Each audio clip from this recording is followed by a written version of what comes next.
أعوذ بالله السميع العليم من الشيطان الرجيم من همزه ونفخه ونفسه يا أيها الذين آمنوا إذا قمتم إلى الصلاة فاغسلوا وجوهكم وأيديكم إلى المرافق وامسحوا برؤوسكم وأرجلكم إلى الكعبين قال النبي صلى الله عليه وآله وسلم لا وضوء لمن لم يذكر اسم الله عليه. مختصر حمد و ثنا کے بعد تمام تعریفات تسبیحات تحمیدات اللہ وحدہ لا شریک لہ کی ذات اقدس کے لیے جو کل کائنات کا خالق و مالک و رازق ہے. درود و سلام آپ دو جہاں امام الانبیاء امام المرسلین سید المرسلین جناب محمد رسول اللہ صلی اللہ علیہ وآلہ وسلم کی ذات اقدس پر.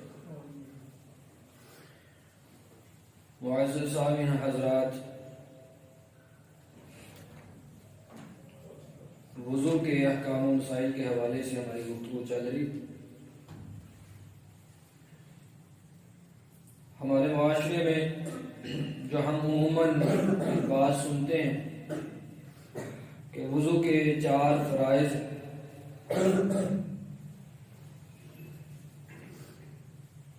حالانکہ یہ بات جو ہے وہ بالکل غلط. قرآن و سنت کے جو ہے وہ خلاف ہے. اصل غلطی یہ ہے کہ قرآن کے اندر اللہ رب العالمین نے 4 چیزوں کا جو ہے وہ ذکر کیا ہے تو سمجھا یہ جاتا ہے کہ جو قرآن کے اندر ہو وہی جو ہے وہ فرض چیز ہوتی ہے، اس کے علاوہ فرض نہیں. حالانکہ اللہ کے رسول صلی اللہ علیہ وآلہ وسلم کے جو احکامات ہیں، آپ علیہ السلام کے جو حکم ہیں وہ بھی وجوب کا درجہ رکھتے ہیں، فرض ہیں، واجب، یعنی 10 سے زائد. اور بلکہ اگر یوں کہا جائے کہ پورا وضو جو ہے وہ فرض ہے، جیسے اللہ کے رسول صلی اللہ علیہ وآلہ وسلم نے وضو کیا، تو یہ بات غلط نہ ہوگی. قرآن کے اندر اللہ رب العالمین نے اپنی اطاعت کا حکم بھی دیا ہے، رسول اکرم صلی اللہ علیہ وسلم کی اطاعت کا حکم بھی دیا ہے. اطیعوا اللہ و اطیعوا الرسول، یعنی اللہ کی اطاعت کرو اور رسول اکرم صلی اللہ علیہ وآلہ وسلم کی اطاعت کرو. دوسرے مقام میں اللہ فرماتے ہیں من یطع الرسول فقد اطاع اللہ، جو رسول اکرم صلی اللہ علیہ وآلہ وسلم کی اطاعت کرتا ہے گویا وہ اللہ کی اطاعت کرتا ہے. رسول پاک صلی اللہ علیہ وآلہ وسلم کی بات ماننا حقیقت میں اللہ رب العالمین کی بات کو ماننا. اور اللہ رب العالمین نے قرآن کے اندر کہا ہے فَلْيَحْذَرِ الَّذِينَ يُخَالِفُونَ عَنْ أَمْرِهِ أَن تُصِيبَهُمْ فِتْنَةٌ أَوْ يُصِيبَهُمْ عَذَابٌ أَلِيمٌ. رسول اکرم صلی اللہ علیہ وآلہ وسلم کے طریقہ کو چھوڑ کر کے یا علیہ السلام کے کسی حکم کی نافرمانی کر کے یا مخالفت کر کے ایسے لوگوں کو جو ہے وہ ڈرنا چاہیے اللہ سے کہ کہیں دنیا میں ان پر کوئی آزمائش نہ آ جائے یا اللہ رب العالمین کی طرف سے دردناک عذاب نہ ان کو آنے. تو اللہ رب العالمین کے پیغمبر صلی اللہ علیہ وسلم کے جو احکامات ہیں، جو آپ علیہ السلام نے حکم دیے، وہ بھی فرض ہے. وَمَا آتَاكُمُ الرَّسُولُ فَخُذُوهُ وَمَا نَهَاكُمْ عَنْهُ فَانْتَهُوا. اللہ فرماتے ہیں میرے پیغمبر صلی اللہ علیہ وسلم جو آپ کو دیں وہ لے لو اور جس سے منع کرتے ہیں ان سے باز آ جاؤ، رک جاؤ. اسلام یہی ہے، مسلمان یہی ہے کہ جو اللہ کے رسول صلی اللہ علیہ وآلہ وسلم کی بات ہو، نبی محترم صلی اللہ علیہ وآلہ وسلم کے فرامین پہ ویسے ہی من وعن عمل کرتا ہے جیسے اللہ کے رسول صلی اللہ علیہ وسلم نے فرمایا. تو گویا اللہ رب العالمین کے پیغمبر پیغمبر صلی اللہ علیہ وسلم کے جو فرامین ہیں، جو آپ علیہ السلام نے صیغہ امر کے ساتھ ارشاد فرمائے ہیں، وہ فرض ہے۔ سب سے پہلی بات وضو کے اندر، اور بلکہ کوئی بھی عبادت ہو، ہر عبادت کی قبولیت کے لیے شرط ہے نیت۔ نبی محترم صلی اللہ علیہ وآلہ وسلم نے فرمایا انما الاعمال بالنیات، اعمال کا دار و مدار نیتوں پر۔ تو جہاں عبادت کرنی ہے اس سے پہلے نیت کا کرنا بھی لازمی ہے، ضروری ہے، اور نیت میں یہ بات بھی ملحوظ خاطر رکھنا ہوگی کہ نیت صرف اللہ رب العالمین کی رضا کی ہو۔ الا للہ الدین الخالص، دین سارے کا سارا وہ اللہ رب العالمین کے لیے اور صرف اسی کے لیے خالص دین۔ فاعبد اللہ مخلصا لہ الدین، کہ اللہ رب العالمین کی عبادت کرنی ہے تو خالص اس کے لیے، صرف اسی کے لیے دین کو خالص کرتے ہوئے اللہ کی عبادت کرنی۔ تو اگر بندہ نماز پڑھنے کے لیے تو آیا ہے، عبادت وہ اللہ کی کر رہا ہے، لیکن ارادہ نیت وہ یہ ہے کہ لوگ کہیں گے کہ یہ بڑی کمال عبادت کرتا ہے، اس کی عبادت میں بڑا خشوع و خضوع ہے، یہ بڑا غرباء مساکین پہ خرچ کرنے والا ہے۔ نیت یہ ہو کہ لوگ مجھے اچھا کہیں گے تاکہ میری بلے بلے ہو جائے، اور لوگ جو ہے وہ مجھ سے اپنا سودا سلف بھی لے لیں، مجھ سے جو ہے وہ اپنے معاملات کے حوالے سے مشاورت بھی کریں، تاکہ وہ جو ہے وہ نیت میں فطور ہو تو اللہ رب العالمین کسی عبادت کو قبول کرتے ہی نہیں۔ تو ایک خالص اللہ کے لیے جو ہے وہ نیت کرے گا، اور پھر نیت کے لیے یہ بات بھی ضروری کہ وہ نیت جو ہے وہ دل سے کی جائے، زبان سے نہیں کرنی نیت۔ نیت جو ہے وہ دل کے فعل کا، دل کے ارادے کا نام ہے۔ زبان سے نیت ادا کرنا اللہ کے رسول صلی اللہ علیہ وسلم سے ثابت نہیں، نہ کسی صحابی سے ثابت۔ ایک موقع حج اور عمرے کا موقع ہے کہ اللہ کے رسول صلی اللہ علیہ وآلہ وسلم نے، یہ دو واقعے ہیں کہ ان کے الفاظ جو ہے وہ اپنی زبان نے نبوت سے جو ہے وہ ادا کیے۔ اللہم لبیک عمرہ، عمرے کے لیے جو ہے وہ علیہ السلام نے الفاظ بولے۔ اس کے علاوہ کوئی بھی عبادت ہو، عبادت کے لیے نیت ہونا ضروری ہے، لیکن وہ دل کا فعل ہے، زبان کا فعل نہیں، زبان سے اقرار نہیں۔ تو نیت جو ہے وہ ضروری ہے کسی بھی عمل کی قبولیت کے لیے۔ اور اس کے بعد ہاتھوں کو دھونے کے بعد کلی کرنا، یہ بھی فرض ہے۔ اللہ کے رسول صلی اللہ علیہ وآلہ وسلم نے فرمایا اذا توضأت فمضمض، جب تو وضو کرے تو کلی کر۔ مضمض یہ امر کا صیغہ ہے اور یہ حکم ہے اور یہ فرض ہے۔ وضو کے اندر کلی کرنا یہ فرض ہے، واجب ہے۔ اور کلی کے اندر پھر اچھی طرح جو ہے وہ اپنے منہ کی صفائی کرنا، اچھی طرح جو ہے وہ، اس سے پہلے اگر مسواک وغیرہ کا جو ہے وہ معاملہ ہو، یہ دیگر جو ہے وہ مسائل ہیں، لیکن کلی کے حوالے سے بات مضمض یعنی کلی کر۔ اور پھر اس کے بعد جو فرض ہے، نبی محترم صلی اللہ علیہ وسلم نے فرمایا وَإِذَا تَوَضَّأَ أَحَدُكُمْ، جب تم میں سے کوئی وضو کرے فَلْيَجْعَلْ فِي أَنْفِهِ مَاءً، اسے چاہیے کہ وہ اپنے ناک کے اندر پانی چڑھائے، پانی ڈالے۔ یجعل، یہاں یہ بھی اجعل امر کا صیغہ ہے۔ تو اللہ رب العالمین کے پیغمبر صلی اللہ علیہ وسلم نے یہاں حکم دیا ہے کہ ناک میں پانی چڑھائیں، اور پھر ناک میں پانی چڑھانا یہ بھی فرض ہے۔ اور صحیح بخاری کے اندر یہ روایت، اور یہ بھی صحیح بخاری کے اندر آپ صلی اللہ علیہ وآلہ وسلم نے فرمایا اذا توضأ احدكم فليجعل في انفه ماء ثم لينصب، اور پھر ناک میں پانی چڑھانے کے بعد اس کو جھاڑنا۔ پہلے تو یہ بات سمجھیے، صحیح بخاری کے اندر یا دیگر جو ہیں احادیث کی کتابیں،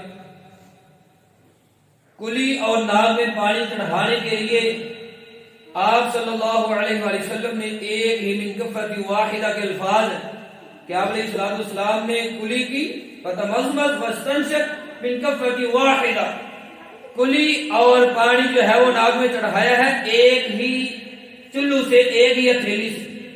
تو اس کا بہتر اولا اور افضل طریقہ یہی ہے کہ بندہ ایک چلو جو ہے وہ پانی لے ایک ہی ہاتھ میں، اور آدھا پانی جو ہے وہ منہ میں، اور آدھا جو ہے وہ ناک میں پانی جو ہے وہ اوپر کھینچ لے، یہ بہتر طریقہ ہے۔ اگرچہ دوسری جو ہے وہ بھی جواز ہے، یعنی الگ الگ کلی کرنا اور ناک میں الگ الگ جو ہے وہ پانی لینا، یہ بھی جائز ہے، لیکن بہتر اور اولا یہی ہے کہ بندہ ایک ہاتھ کے ساتھ جو ہے وہ کلی بھی کرے اور پانی بھی جو ہے وہ ناک میں چڑھائے۔ اور پھر ناک میں پانی چڑھانے کے حوالے سے اللہ کے رسول صلی اللہ علیہ وآلہ وسلم نے فرمایا بالغ فی الاستنشاق الا ان تكون صائما، ناک میں پانی چڑھانے کے لیے مبالغہ کرو، یعنی اچھی طرح جو ہے وہ پانی چڑھانا ہے، یہ جو ناک کا بانسا ہے وہاں تک جو ہے وہ پانی جائے۔ بالغ امر کا صیغہ صحابی کو حکم دیا ہے، ناک میں پانی جو ہے وہ چڑھاؤ، مبالغہ کرو اس میں، تو پانی جو ہے وہ چڑھانا ہے۔ اور پھر جس میں الفاظ ناصرہ بیدہ الیسری، آپ صلی اللہ علیہ وسلم نے اپنے ناک کو جو جھاڑا ہے وہ بائیں ہاتھ کے ساتھ جو ہے وہ چڑھا، تو پانی دائیں ہاتھ کے ساتھ جو ہے وہ چڑھانا ہے۔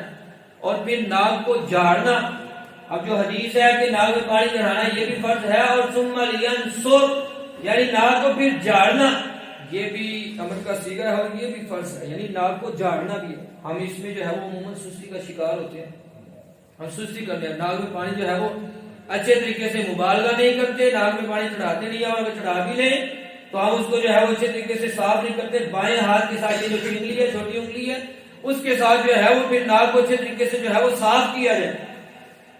اور پھر اس کے بعد قرآن کے اندر اللہ رب العالمین نے کہا فاغسلوا وجوہکم، کہ اپنے چہروں کو دھونا یہ بھی فرض ہے، وضو کے اندر چہرے کو دھونا یہ فرض ہے۔ اور چہرہ جو ہے وہ یہ پیشانی کے جو بال ہیں یہاں سے نیچے جو ہے وہ تھوڑی وہاں تک، اور پھر ایک کان سے دوسرے کان تک جو ہے وہ اس سارا حصہ صحیح طریقے سے اچھے طریقے کے ساتھ جو ہے وہ دھونا۔ اور سنن ابی داؤد کے اندر جو ہے وہ روایت ہے کان رسول اللہ صلی اللہ علیہ وسلم یمسح الماقین، کہ اللہ کے رسول صلی اللہ علیہ وآلہ وسلم ماقین کی کا مسح کیا کرتے تھے۔ ماقین کیا ہے؟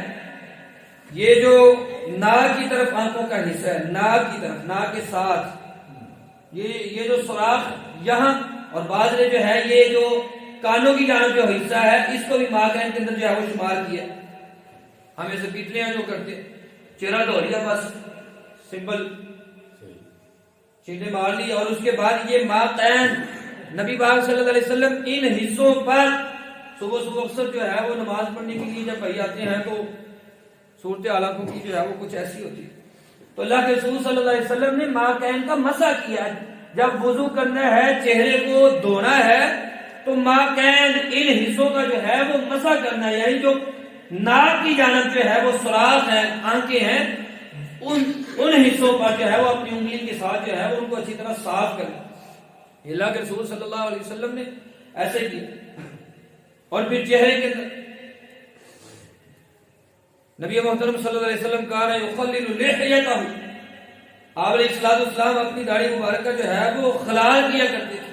اب اس میں جو ہے وہ ہم عموماً جو ہے وہ کئی بزرگ ایسے ہیں جو بہت مبالغہ کرتے ہیں، یعنی کہ وہ اپنی داڑھی کو جو ہے وہ ٹوٹی کے آگے جو ہے وہ کر کے دھو رہے ہوتے ہیں، تو اللہ کے رسول صلی اللہ علیہ وسلم نے داڑھی کا خلال کیا۔ اس سے یہ بھی معلوم ہوا کہ ہمارے چہرے جو ہے وہ اللہ کے رسول صلی اللہ علیہ وسلم جیسے ہونے چاہیے۔ نبی پاک صلی اللہ علیہ وسلم اپنی داڑھی مبارک کا خلال کیا کرتے تھے۔ بس اشارتاً یہ بات یہ کافی ہے کہ ہمارے چہرے سب سے بہترین چہرہ، کائنات میں سب سے خوبصورت ترین چہرہ وہ اللہ کے پیغمبر صلی اللہ علیہ وسلم کا چہرہ تھا، اور اس چہرے میں میرے رب نے داڑھی رکھی تھی۔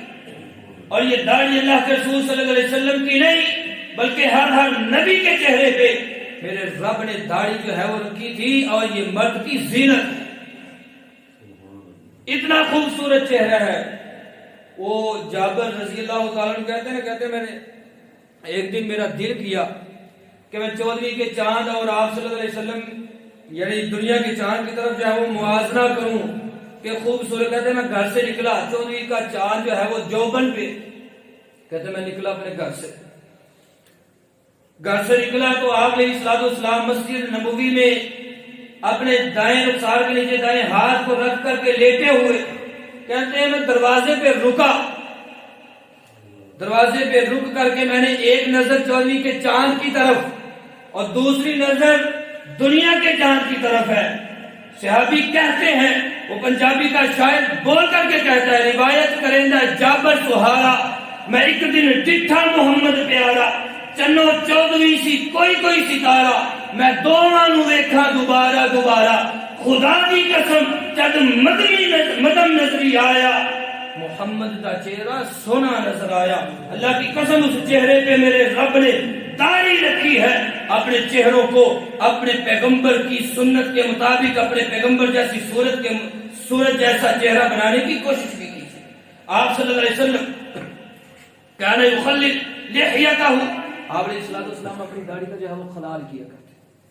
تو اس کی جو ہے وہ صورت یہ ہے کہ سامنے جو ہے وہ سامنے سے ایک دفعہ جو ہے وہ ہاتھ پھیر دیا جائے, اور دوسری یہ بھی ہے کہ آپ پیچھے سے جو ہے وہ ہاتھ, اور اس سے پہلے آپ پانی جو ہے وہ لیں اور صرف جو ہے وہ ایسے داڑھی تھوڑی کم جو ہے وہ پانی لے لیں اور اس کے بعد جو ہے وہ خلال کر دیں. سنت پہ عمل جو ہے وہ ہو جائے گا, اور اس کو دھونا ضروری نہیں ہوتا. اور بعض بھائی جو ہے وہ سبھی بالوں کو جو ہے وہ گیلا کر رہے ہوتے ہیں, اور یہ بھی ضروری نہیں, بس خلال کریں کافی ہے. ہاں غسل کے جب احکام و مسائل آئیں گے تو اس میں یہ ضروری ہوگی. تو چہرے کے بعد قرآن کے اندر اللہ نے کہا ہے فاصلوا وجوہکم وایدیکم الی المرافق, پھر کوہنیوں تک اپنے ہاتھوں کو دھونا یہ بھی فرض ہے. کوہنیوں تک. ایک ہے کہ پچھلے جمعے جو حدیث بیان کی تھی کہ جو اپنی اس چمک کو زیادہ کرنا چاہتا ہے, وہ جتنی چمک کو زیادہ کرنا چاہتا ہے وہ اتنا ہی جو ہے وہ اپنے بازو کو زیادہ دھوے. لیکن یہ جو کوہنی ہے, کوہنی سمیت, کوہنی تک کا مطلب یہ نہیں ہے کہ کوہنی اس کے باہر ہے, کوہنیوں تک کہ کوہنی بھی اس کے اندر ہو تو اچھے طریقے سے آپ صلی اللہ علیہ وسلم جو ہے وہ اس کو مل کے جو ہے وہ دھویا کرتے ہیں. تو اپنے ہاتھوں کو جو ہے وہ دھونا یہ ضروری ہے, یہ فرض ہے. فاغسلوا وجوہکم وایدیکم الی المرافق, اور پھر خلل بین الاصابع, خلل انگلیوں کا خلال کرنا, اپنی انگلیوں کے درمیان یہ جو حصے ہیں دونوں ہاتھوں کے ساتھ جو ہے وہ ان کا خلال کرنا یہ بھی فرض ضروری. یہ حدیث کے الفاظ ہے. آپ صلی اللہ علیہ وسلم نے فرمایا جب تم وضو کرو تو اپنی خلل اصابع یدیک ورجلیک, یعنی اپنے ہاتھوں کی انگلیوں کا بھی اپنے پاؤں کی انگلیوں کا بھی جو ہے وہ خلال کرنا. اس میں بھی جو ہے وہ ہم سستی کا شکار ہوتے ہیں. خلال کرنا یہ بھی جو ہے وہ ضروری ہے.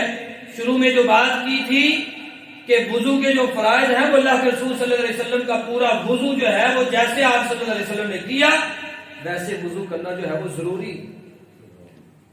اور پھر وَامْسَحُوا بِرُؤُوسِكُمْ, اپنے سروں کا مسح کرنا. وَامْسَحُوا بِرُؤُوسِكُمْ, اور سروں کے مسح سے مراد جو ہے وہ پورے سر کا مسح, نہ کہ چوتھائی حصے کا. عموماً جو ہے یہ بھی بات جو ہے وہ ذکر کی جاتی ہے کہ چوتھائی حصے کا جو ہے وہ مسح کر لیں, یہ بھی کافی ہے.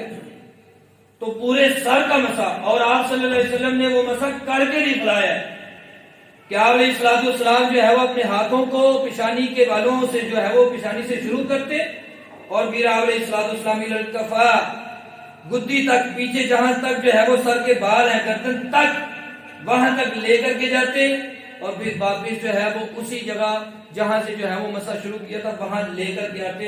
یہ آپ صلی اللہ علیہ وسلم نے قرآن کی اس آیت پر عمل کر کے دکھلایا. تو سروں کا مسح یہ ضروری ہے, فرض ہے. اور اس میں پگڑی کا مسح بھی جو ہے وہ شامل ہے. پگڑیوں پر مسح جائز. ایک اس کا طریقہ یہ ہے کہ سامنے جو ہے وہ پیشانی کے بالوں سے تھوڑے بال اگر ننگے ہوں تو وہاں سے جو ہے وہ ہاتھ لگے اس کے اوپر, اور اگر نہیں بھی تو پگڑی جو ہے وہ سر کے اوپر جو ہے وہ پہن رکھی ہو تو اس کے اوپر بھی مسح جو ہے وہ کیا جا سکتا ہے. آپ صلی اللہ علیہ وسلم نے کیا. اس کے بعد الاذنان من الراس, کان جو ہیں یہ بھی سر کا حصہ ہے, تو ان کا مسح یہ بھی جو ہے وہ فرض ضروری ہے. الوضونا، کیونکہ سر کا مسئلہ ضروری ہے تو کان اللہ کے رسول صلی اللہ علیہ وسلم نے فرمایا یہ سر میں سے سر کا حصہ ہے. تو یہ جو شہادت والی انگلی اللہ کے رسول صلی اللہ علیہ وسلم جو ہے وہ اچھی طرح جو ہے وہ ان کو پہلے جو سوراخ ہے ان پہ جو ہے وہ پھیرتے، اور اس کے بعد جیسے جیسے جو ہے وہ کانوں میں انگلی جا رہی ہے، سڑکیں پڑی ہے، جو ہے وہ انگلی کو بندہ پھیر دے. اور اس کے بعد یہ جو انگوٹھا ہے، یہ جو پیچھے کان کا جو حصہ ہے موٹر وے جو ہے، اس کے اوپر جو ہے وہ بندہ انگوٹھے کے ساتھ جو ہے وہ اچھی طرح انگلی کو پھیر کر کے انگوٹھے کو واپس، اور یہ حسابات میں جو عموماً ہم ایسے کر دیتے ہیں کہ جلدی سے، یہ کوئی طریقہ نہیں ہے. اچھے طریقے کے ساتھ وضو کرنا ہے، جب صحیح طریقے سے سنت کے مطابق من توضا فاحسن وضوءہ کے الفاظ، آپ احادیث پڑھیں، آپ کو احسن کے الفاظ ملیں گے، جہاں اللہ کے رسول صلی اللہ علیہ وسلم نے وضو کے احکامات صحابہ نے بیان کیے ہیں، نبی پاک صلی اللہ علیہ وسلم نے بیان فرمائے ہیں، احسن کے الفاظ آتے ہیں، اچھا خوبصورت. آپ جمعہ کے لیے آپ جو ہے وہ وضو کے احکام و مسائل دیکھیں تو احسن انداز کے ساتھ وضو کا جو ہے وہ اللہ کے رسول صلی اللہ علیہ وسلم نے حکم دیا، تو اسی کو جو ہے وہ اجر ملتا ہے. اور پھر من توضا وضوئی ھذا مثل وضوئی ھذا، یعنی کہ جس نے آپ صلی اللہ علیہ وسلم نے وضو کر کے دکھلایا، کہا جس نے اس جیسا وضو کیا پھر وہ ایسے کرے گا تو اس کو یہ اجر ملے گا. تو آپ صلی اللہ علیہ وسلم کے وضو جیسا وضو جو ہے وہ ہوگا تو پھر اللہ رب العالمین وہ رحمت اور برکت جو ہے وہ عطا کرے گا. اور پھر اس کے بعد وامسحوا برؤوسکم وارجلکم الی الکعبین، اور پاؤں کو جو ہے وہ دھونا ہے ٹخنوں تک اپنے پاؤں کو دھونا، یہ بھی جو ہے وہ ضروری ہے. اور یہ قرآن کی اللہ رب العالمین نے حکم دیا فاغسلوا کے ساتھ کہ اپنے پاؤں کو جو ہے وہ ٹخنوں تک دھونا ہے، یہ ضروری ہے. یہی وجہ کہ اللہ کے رسول صلی اللہ علیہ وآلہ وسلم نے فرمایا تھا نا وَيْلٌ لِلْأَعْقَابِ مِنَ النَّارِ، ایڑیوں کے لیے جہنم کی آگ ہے، بیل ہے، ہلاکت ہے، بربادی ہے، جن کی ایڑیاں جو ہے وہ خشک رہ جائیں. ایک حدیث میں آتا ہے کہ یہ جو پاؤں تلے جو تلوے ہوتے ہیں، جو یعنی کہ بلند جگہ ہے پاؤں کی، وہ اگر خشک رہ جائے تو ان کے لیے بھی یہی جو ہے وہ وعید سنائی گئی. ایڑیوں کے لیے ہم وضو جو ہے وہ جلدی کرتے ہیں، اور جو ہے وہ اگر تو جماعت کھڑی ہو تو پھر تو ہماری صورت اور ہوتی ہے. تو اللہ کے رسول صلی اللہ علیہ وآلہ وسلم نے جیسے وضو کیا ہے ویسے وضو کرنا یہ فرض ہے، یہ واجب ہے. اللہ کے رسول صلی اللہ علیہ وسلم کا طریقہ ہی ہمارے لیے جو ہے وہ بہترین اسوہ ہے، بہترین جو ہے وہ نمونہ ہے. اس کے مطابق اگر وضو کیا جائے گا پھر آ کر کے اللہ رب العالمین کے سامنے بندہ جب اپنے سر کو جو ہے وہ جھکا دیتا ہے، اپنا سر جو ہے وہ گرا دیتا ہے، تو پھر میرا رب کہتا تو ماں میں تجھے عطا کرتا جاؤں گا. اللہ رب العالمین ہمیں سنا کر کے عمل کی توفیق عطا فرمائے.